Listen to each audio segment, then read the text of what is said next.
No one really shows you how to hire elite remote team member from scratch. I've interviewed thousands of people and most of them sucked. And the crazy part is most businesses still hire them and they continue to struggle.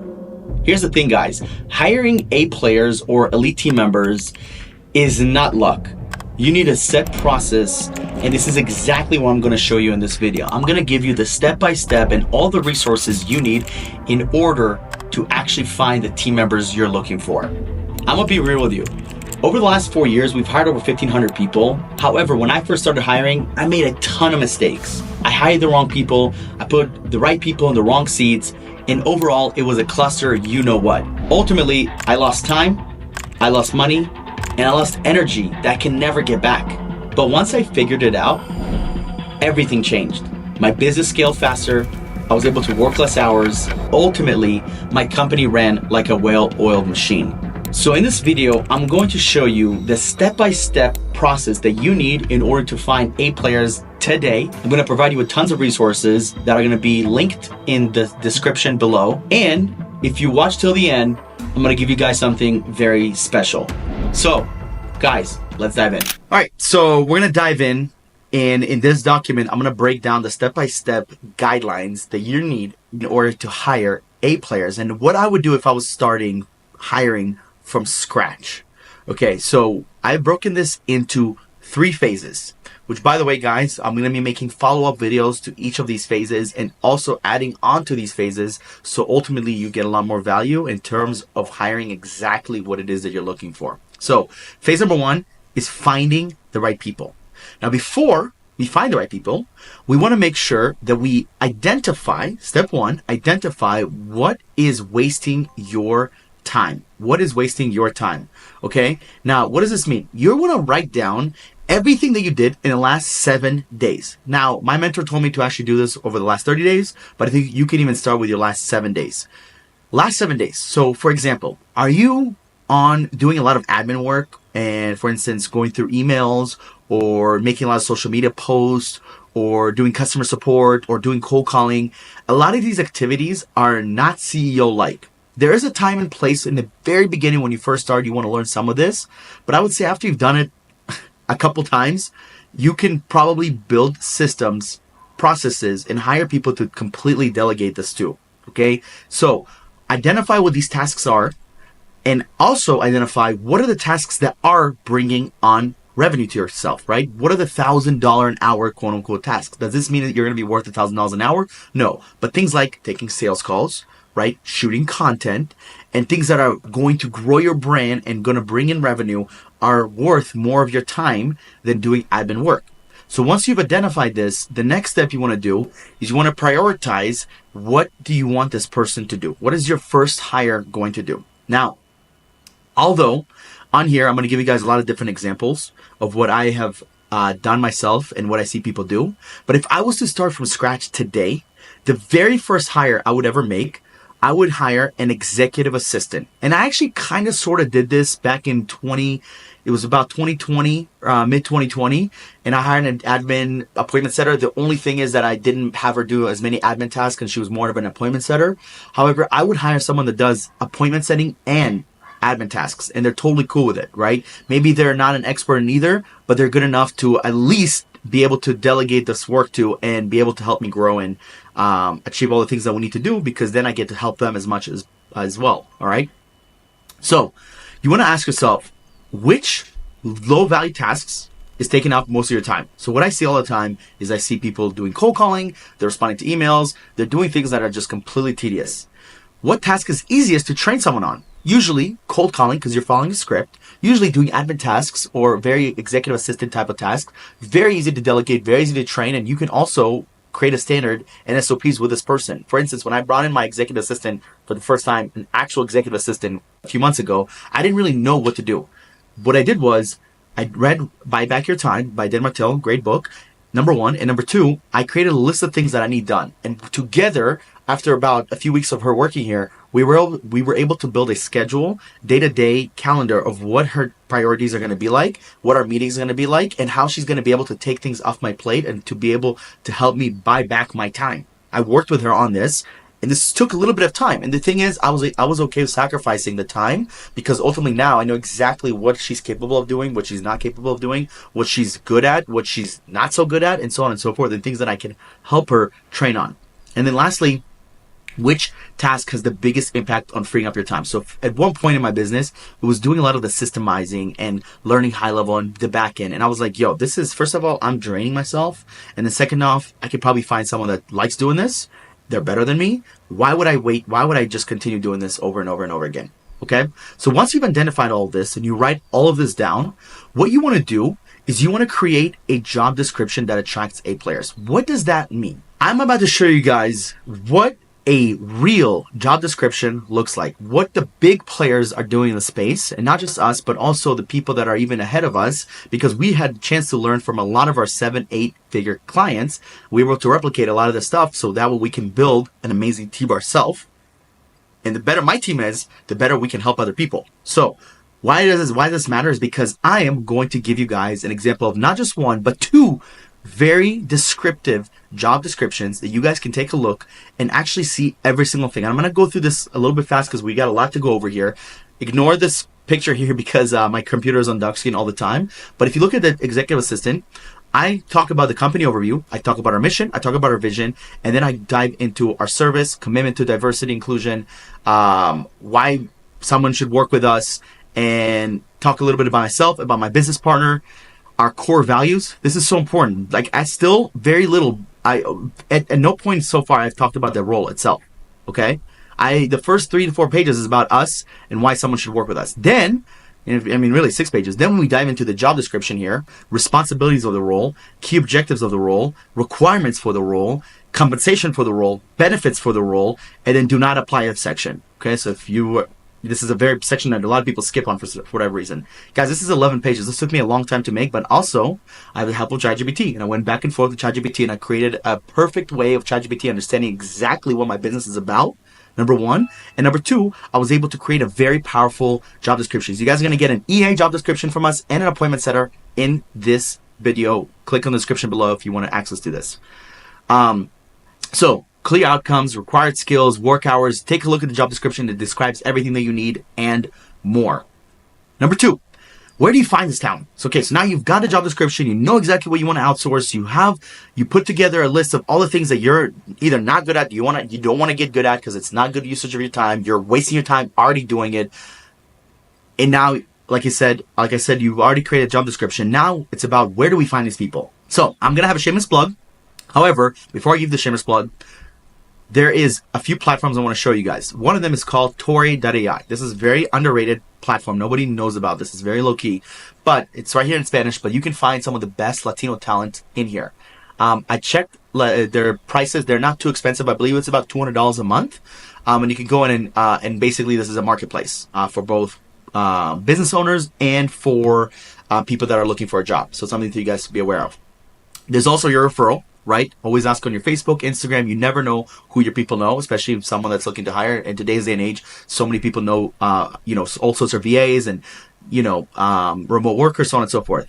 Then I'm going to give you guys in this document 3 of my favorite Facebook groups: High Level Job Network, Virtual Assistant Project Jobs, and Empleo Bilingüe. So this is a really good one for bilingual people, specifically Spanish speakers. This is a good one for Filipinos. The second one is a good one for Filipinos. And then this one is good for anyone that you guys want that has high-level experience, that has worked within high level, whether they're a back-end person or even a front-end person. There's a lot of people here. I believe there's last time I checked, there was 50, 60,000 people here. So there's a lot of people here for sure. So you're not going to run out of people. And then another one I'm going to give you guys is HireMoLatinos.com. So this is something super cool. We've actually been building this for literally 2 years. We haven't even launched this. So if you're watching this video, it might be launched now, but when I mean it's not launched yet, we haven't had an official launch party, to say the least, but it's live. And we have about a few thousand people in here. We've got more than a few clients on here already. And you guys can actually, when you sign up for free, you can actually check out some of the people that we have. You're welcome to actually click on their names, see what they're about, and actually check out their video, which is pretty cool. So we have a ton of people in here. You can sign up for free. You can check out these people. And then once you want to actually talk to someone, it's only $97 a month. It's month to month, so you're not on a contract. And you can check this out and apply. And by applying, I mean literally put your company in here, and boom, you're ready to hire from there, which is super duper exciting. The next step is to post your job. So you're going through these platforms. Awesome. What is next? You want to actually go out and actually post a job. What does this mean and why is this important? Is because you do not want to post a crappy type of job. You want to post a real job description. What is a job description? Again, it's something similar to what I just showed you guys. You want to show someone an attractive way of working with you, something that sounds and looks professional, just like this. If I look at this, I know exactly what I'm looking for, right? Here's the salary, here's responsibilities, requirements. I can show you guys some really bad job postings, but I don't want to put people on blast. Don't be the company that puts zero effort into your job posting. Take your time. Thank God, thank the universe, thank whatever you believe in, that there's ChatGPT. Okay, ChatGPT exists, and guess what? With ChatGPT, you can actually create a very detailed job description based on your job, based on the day-to-day, based on your core values, your mission, your vision. It takes you, if you play around with ChatGPT long enough, you will be able to create something so powerful that it literally does 80% of the job for you, and you just have to do the tweaks here and there. Okay, so create a powerful job description, and here's my tips. When I'm posting on Facebook, what I like to do is I like to make a very broad post to get a lot of leads, and then when I give them the job description, which is on a PDF, you guys can create something similar, then I can give it to them and then, tell them to message me if they're interested, right? But when I go to specific platforms that are hiring, for instance, Hire Molatinos or Toria or Indeed, I like to make a very, very specific job description right there and then, okay? I don't need them to message me because I might not see it. It might be an email, whatever the case is. Where on Facebook, I'm a little bit more active. Maybe you are, maybe you're not. Whatever your mode is, I would 100% recommend you to have a PDF for your job description, just like someone has a resume. This is a job resume. This is what it is. I'm looking for a resume for this. I have a resume for that. I have a resume for this. Every single role inside of our company has a very detailed job description because someone reads this, they know what I'm about. Okay? Very, very important. So once we post the job description, all right, guys. So before we go to the next step, over here is our job board. So you guys are welcome to check this out. And also, I found a really cool article from Indeed about pre-employment testing, something that you guys could look into as well. Now, how to identify a player? So we know what to look for. We know where to look. Now, how? What do we look for, right? Like, what is the actual person that we should identify? What type of person is this? And here's some things that I absolutely love. Number one is I like to look for these three traits. First one is ownership. Someone that owns up to their work. Someone that's holding themselves accountable. Someone that will literally tell you if something happened with them in the past, it was, hey, I have grown from this. I didn't do the best. And honestly, this was a mistake for me and XYZ. Someone that is owning up to not being the best or owning up and being humble because they know that, hey, at the end of the day, I got to sell myself, but I also can't lie because liars get caught. Number two, speed. Speed is everything in this industry, guys. And you guys already know this, whether you're in agency world, real estate world, doesn't matter. Speed is king. Why? Because if someone communicates fast with me, someone is on it. They finish the skill test. They're following up with me, right? They're doing everything on a speed. That tells me that they want this. Like, faster people typically want something more than slow people. Hence, why I love service in the U.S. I love Colombia. I live here. I'm based here in Medellin, Colombia. But one of the biggest flaws is there's really slow service. In the U.S., it feels like everybody's on it. Everybody wants to come get it, right? And last but not least is strong communication, right? I've just mentioned this, which is number one, follow-up. Number two is they have great grammar. Number three, they're talking professionally. And overall, it is someone that I'm able to communicate with on a regular basis, right? Because if I'm having a hard time communicating with you during the process of you getting hired, I'm probably going to have a really hard time with you when you're here. It should be literally flawless within these three things: ownership, speed, and communication. Now, I like to test people before I interview them. So what I look for in tests, so there's different things that you guys can look for: adaptability, communication, self-discipline, reliability, rule following, and accountability, honesty, and so on and so forth. I like personality tests, so I do them. I'm not a big, humongous fan on them, and what I mean is I do them and I do take them into account, but they influence my decision between 5 to 7%, maybe 8%, aka not that much. What I like to do is, besides the personality test, I like to give them actual skill tests. Okay, and I can provide this to you guys, and I didn't do this here because I don't want to overwhelm you guys with a bunch of stuff, but I can show you guys a skill test that I've done for appointment setters, executive assistants, salespeople, graphic designers, editors, I mean, you name it. The more creative the role is, the easier the skill test can be. The hardest skill tests are usually like with a cold caller or an appointment setter. And the skill test that I prefer to do, I like to give them a script, to study the script, and do one interview where we talk about the company, the culture, and do another interview where it's a role play.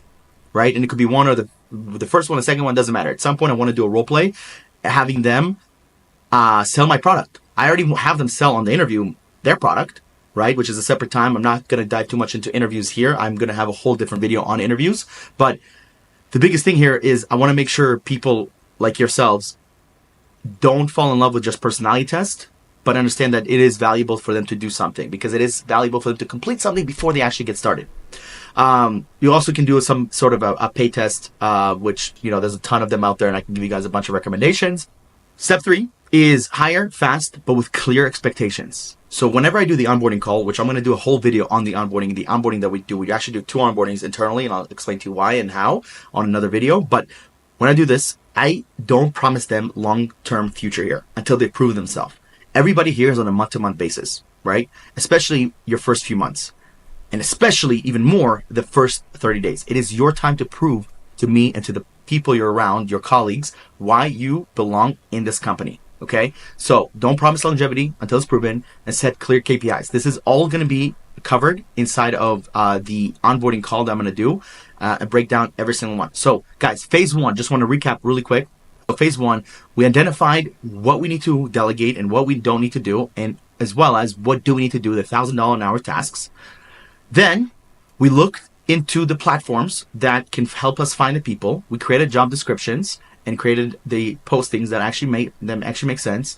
And then we have identified the type of person that we want to bring on board, right? Based on our core values, our mission, our vision, and also getting on the interview process. Now, there is a big part here that I'm not having, which is the interview process, because I want to have a complete video on this that takes you step by step through this.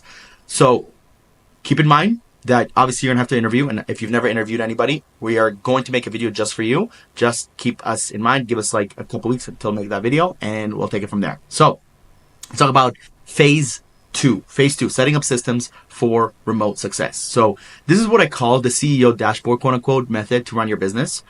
We actually use all of these platforms. If you're currently not having any, if you don't have any systems, any platforms, you're already doing something wrong.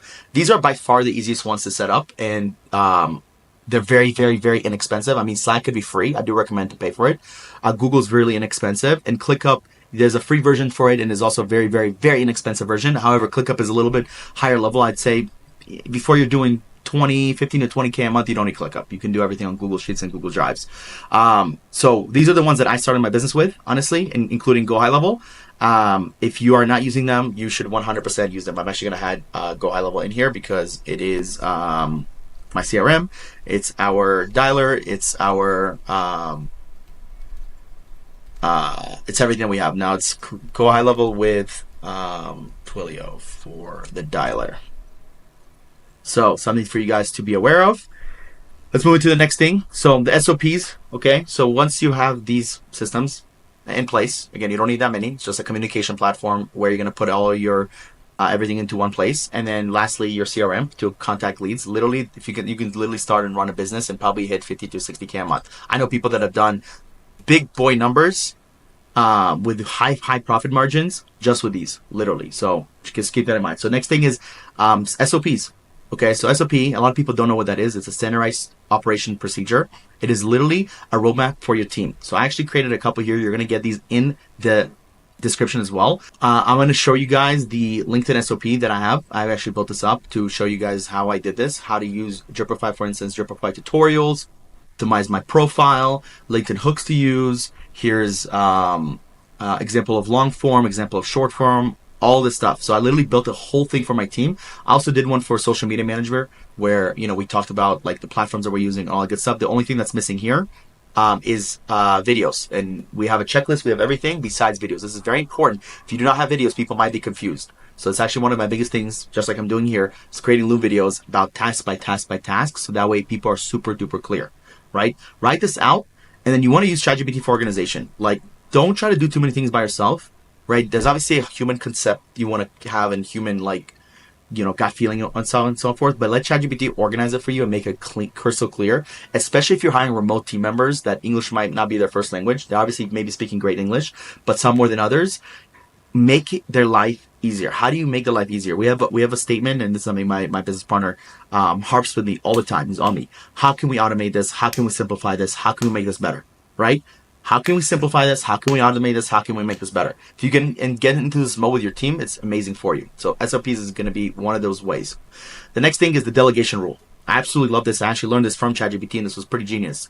ChatGPT came up with 5 W's. Love this. So the 5 W's that we use in when it comes to delegation is what? What is the task? Why? Why do we need to do this task? When is the deadline? Who is this assigned to? And winning. What does success look like? What does success look like? This is incredible. I love everything about this. And honestly, this could even be part of your SOP where you literally write out, what is the task? Why is this needs to be done? When is the deadline? Who needs to do this? And winning. Now, you need to kind of figure out how to put this in your SOP, but I absolutely love this. Always think about the 5 W's here, okay? Pro tip, this is something great. Use a weekly scorecard where team members report key numbers and wins. No micromanagement needed, okay? So I like to use Hubstaff. But however, I don't use Hubstaff to monitor people. I use Hubstaff to track time because everybody in our company works based on hours, not salary. Something that we just started doing recently. And we have people doing an end of day and end of week report, which I'm going to explain to you guys in a little bit here. And I'm going to do a whole section about that as well. So let's talk about phase 3. So phase 3 is managing for long-term success. Remember, this is the broad view of hiring your people. So the next thing is once you actually hire them, like you've gone through this process, they've skill tested, you've done the interviews, which we're going to do a whole video on. The next step is to manage these people because so many of you have hired the right people, but you were not able to keep them.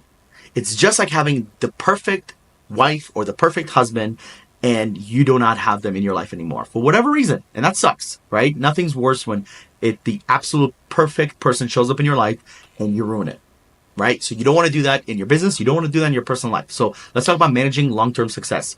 The first thing is culture in retention. What does that mean? Well, you want to create an environment where people actually want to stay, right? Paying performance-based. I love this, right? We used to call them bonuses. We actually call them performance-based. So some of this means like commissions. Some of this means hitting their KPIs. Some of this means going above and beyond. If someone like over-delivers, right? Is there an over-delivery way? And then, also you can reward people if you want to do like birthdays. We do a $50 birthday gift. Obviously giving people PTO. We have people doing they get 10 days a year from US holidays, and then they have 10 days additional from them. So they have 20 days off basically for the year. If you divide that, by 12, that's basically like 2 days off a month. That's pretty nice. You know what I mean? Now we don't have them earn it in the beginning. They have to work here for at least 4 months, and then they earn it, right? So most people we hire stick for at least 4 months. We have a pretty high retention rate. One thing that I wanted to show you guys actually is celebrating wins in Slack and team wins, right? So I want to show you guys this. There's 2 things. So whenever we get a new client, we always celebrate it. You can see my team going crazy here. That's one. And then another one that we go crazy over is whenever we get testimonials. So whenever our clients provide us a testimonial or candidates. So for instance, here's candidates, the whole team. I want to make sure everybody likes it and celebrates it. Same thing with client testimonials. We go, yes, amazing. Let's go. Definitely, let's get some more. Congratulations. We want to create a company full of celebrations, especially when it's earned. Celebrations that are earned. So create a community where people like to celebrate. Like it feels good. They don't feel trapped. Like they genuinely like working here, man. Like I can't explain to you guys how sucky it must feel for people that go to a job they can't stand. They work with people they can't stand. They work with their boss they can't stand. They don't respect other people, and they're just depressed. I truly believe one of the biggest reasons why people are depressed in today's world is because they work in jobs they hate and they're around people they don't like to be. Because if you love what you do and you spend 7, 8, 9, 10 hours a day on it, right? 40, 50, 60, 70 hours a week. That is the majority of your life is at work. Why would you choose to do something you hate? That is insane to me. It will never make sense. And guess what? At a young age, it makes sense. When I was, 14, 15, 16, whatever, I was working at Five Guys and then I worked at Topgolf, not the greatest jobs, but whatever, it is what it is. My question is, what happens when you're a little bit older and, you're at a place where it's hard? I get it, but at least work with people you like and creating culture of that. You can do that anywhere with any job. So celebrate. See? So you want to make sure you create a celebration culture, especially when it's earned. Invest into your key players. I love doing one-on-ones with my top performers. If you're just watching this, obviously this might be one of the first people you hire. You want to spend a lot of time with this person. Like the first 4 or 5 people I hired, I spent a lot of one-on-one time with them because I wanted to mold them into exactly the type of person that would want to work with them. Right? I know the type of clients I'm closing. I have relationships with them. I know them personally. Some of them, I used to consult. So I want to build a team of people that they would want to work with. right? So spending a lot of time with them, going over SOPs, creating trainings, and obviously very important, a lot of this before, hiring the right people. Because if you don't hire the right people, doing all of this doesn't really matter. And then performance reviews. So this is something very important. I like to do end of month performance review. This is something we do every single month. However, something that's not on here is our weekly and daily review. So every single day, people must submit an end of day report. This is just like a checkout. At the end of the week, we have an end of week report. So there's about 10 to 15 questions. It's a little bit more detailed, and it takes about probably 15 to 20 minutes to complete. However, at the end of the month, it's much more detailed, and it should take about 20, 30 minutes to complete. And these are some of the questions that we have in here, for instance. And I go over every single question in here to make sure they do it, right? So obviously people must submit their end of day every day. They must submit an end of week every single week, because if they don't, and we consistently see them not submitting things, they're not hitting their KPIs, they're not doing what they're supposed to, we then go through the PIP. So you guys are also going to get access to the PIP, okay? So this is a PIP template I got from one of my old mentors. And basically over here, it gives you every single thing you need to know about what a PAP improvement plan is and what they need to improve on and things like that. And actually gives you an entire guideline of how to create what you need to create for your role. Because every PIP is a little bit different, because some people are not performing, some people are not a culture fit, whatever the case may be. Okay. So, another thing is, ultimately, with the end of month reports, what am I looking for? I'm looking for these three things. What should we start doing? What should we stop doing? And what do we need to continue doing? Basically, what worked great? What did not work great? And what do we need to continue doing because it worked so great? Okay? All right, guys. So we're almost at the last 30 minutes. So we're cutting out the last part here. And the fire fast rule. Okay? So cut the weak links. This is one of the biggest things that I struggle with, guys. I hope that you don't make this mistake. If you see someone underperforming consistently, you see someone that's just not hitting their goals, not hitting their numbers, it's time to let them go. The worst thing you're doing is keeping someone on board for the longest time, because you're wasting time, you're wasting money, you're wasting energy, and you're losing people's trust within your company. And if you have an A player, guess what? An A player does not want to work with a C minus player, right? A players will accept B players, because what a B player to me is someone that gets the job done, and that's it. They'll hit their KPI, but they're not going to go above and beyond. They're not going to stay overnight. They're not going to work weekends, but they're going to hit their KPI. That's a B player. A player is going to go above and beyond, going to hit their KPI, is going to over deliver. He's going to feel like it feels like he's a part of the company. He's like a partner in the company. That's an A player, right? Now, you're not going to hire every single A player, but your first 5 to 10 people absolutely must be A players. I would say even up to 20 people must be A players, because you're building a startup, and depending on how big you want to get this baby to, the more A players you have, the better. And I promise you, an A player, if you hire a C player and you don't get rid of them and you're not conscientious, you're not listening to them, they're already starting to look at other jobs. They're like, this person's making my life easier. Sorry, this person is making my life harder. They are not hitting their goals. It's affecting my pay. It's affecting my time and energy. I'm stressed, and they're still here. What is happening? Okay? Bad hires are not only bad for your expense, but they also cause chaos within the company. They poison other people, and ultimately A players will not let that happen. I promise you. They're just not going to stick around. And if you want A players to stick around, that's what you're going to do. So, and there you have it, guys. I know that was a lot, and below are all the resources, including the document that I just went over. Now, guys, if you would like to work with us, we have two options for you. One is if you wanted to go hire on your own and you wanted to make your own job posting and your own vetting and recruiting, let's help you do that. If you head over to hireremotelatinos.com or app.remotelatinos.com, sign up for free, and you can actually see the talent that we have, and you can interview, and it's only $97 a month. However, if you are watching this video and you made it this far and you want to work with us in terms of us having to hire for you, that is our talent hunt offer. This is when we present you the candidates that you're looking for, whether it's an appointment setter, a closer, a graphic designer, video editor. We've done this thousands of times. If you're watching this video, you get a $250 discount. That's right, if you made it this far, you're getting a $250 discount to work with my team. You're gonna click the link below, remotelatinos.com. You're gonna get on a call with Johan, tell him you came from the YouTube video, and I will personally give you a $250 discount to start working with us so we can find you the exact match that you're looking for. Thank you for watching the video. Like, comment, subscribe, and I'll see you on the next one. Os.